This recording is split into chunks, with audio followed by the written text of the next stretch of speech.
আসসালামু আলাইকুম, welcome to Deepa's blog. আজকে রান্না করব লাউ শাক। হ্যাঁ, অনেকের কাছে মনে হতে পারে লাউ শাক, কিন্তু শীতকালে এটা তো একটা আমাদের দেশে খুবই প্রচলিত একটা খাবার, কিন্তু দুর্ভাগ্যবশত আমরা খুব একটা খেতে পাই না, যেহেতু আমরা প্রবাসী। এই লাল শাকটুকু কিনতে কি আর বলবো, বলতেও লজ্জা লাগে। জানেন, বাংলাদেশি টাকায় 900 টাকা লাগছে। ভাবা যায়, আর কিছু বলার নাই। ভালো করে খাইলে একজন মানুষই 2 বেলায় খাইয়া ফেলতে পারবে, এরকম একটা অবস্থা। তার মধ্যে আমি আবার ডাটা ডুটা কোনো কিছুই ফেলি নাই, কারণ এত দাম শুই না মন চাইতেছিল যে সব কিছুই নিয়ে নেই।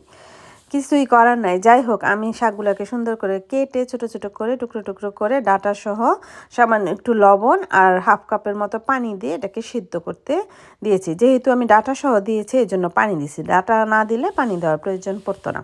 তো এরকম 5 মিনিট সিদ্ধ করার পরে দেখেন আমার শাকগুলো সিদ্ধ হয়ে গেছে। আমি এখন শুধু পানিটাকে একটু টেনে নেব, একটু চুলার আঁচটা বাড়িয়ে।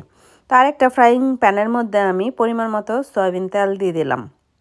বিশ্বাস করেন, আগে বাংলাদেশে থাকতে আমার এত লাউ শাক পছন্দ ছিল না, কিন্তু এখন এখানে আসার পরে বাংলাদেশি সব সবজির প্রতি ভালোবাসা আমার একদম কি বলবো, 1000 গুণ বেড়ে গেছে। তো যাই হোক, আমি পেঁয়াজ কুচি আর শুকনো মরিচ দিয়ে দিলাম, সাথে রসুন কুচি তো দিতেই হবে শাক ভাজিতে।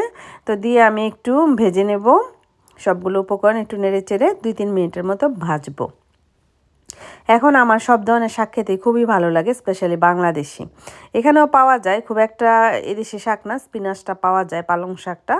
কিন্তু আমার কাছে বাংলাদেশি শাকটাই দেখলে মনে হয় ঈদের মতো একটা খুশি খুশি লাগে, যেহেতু পাই না সবসময়, না পাইলে যাই হয় আর কি।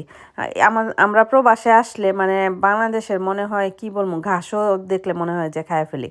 তো যাই হোক, এই যে কাঁচামরিচ দিয়ে দিলাম আর অল্প একটু লবণ দিলাম, যেহেতু আগে লবণ দিয়ে সিদ্ধ করেছি, তাই খুবই সামান্য পরিমাণ লবণ দিব। যদি লাগে তখন আবার আরেকটু অ্যাড করব। তো আমি এখন শাকগুলি দিয়ে দিচ্ছি। শাকগুলি দিয়ে আবার 2-3 মিনিটের মতো ভালো করে নেড়ে চেড়ে দেবো, যাতে পেঁয়াজ রসুন তেল সব কিছু একসাথে মিশে যায়। এটা রান্না করা তো খুবই সহজ, সবাই জানি। তারপরে আমি রান্না করলাম, এই জন্য আপনাদের সাথে শেয়ার করলাম, যারা নতুন রাঁধুনি আছে তাদের জন্য স্পেশালি। তো এই তো শাকটা, আমি তো চুলায় থাকতে চিন্তা করতেছিলাম কখন শাকটা হবে, আর সাদা ভাত রান্না করে সাথে একদম খাবো।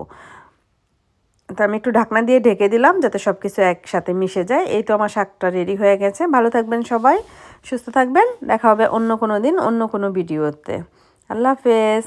আমি তাড়াতাড়ি করে ভাত খেয়ে নিই, হ্যাঁ, খুবই ক্ষুধা লাগছে।